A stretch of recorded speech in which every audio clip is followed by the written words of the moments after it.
Hello, Jennifer Priest here today, and I'm going to show you how to take some elastic cord, which is available in the Hydrangea Hippo Etsy shop, and some Smoothfoam balls to make a really cool cat toy that you can put anywhere.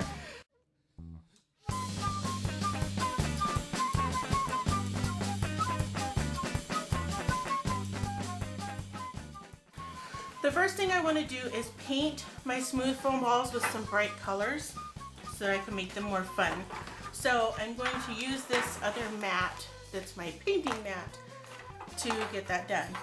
And what we did here is took some Smoothfoam balls in a bunch of different diameters and just used a drill with a drill bit to drill a hole all the way through the middle.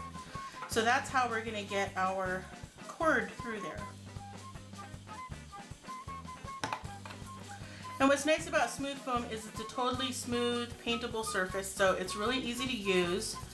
You don't have to coat it with anything.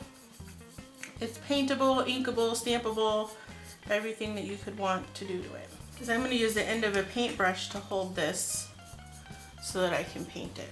So I just stuck the end of the paintbrush into the ball, the hole that I made.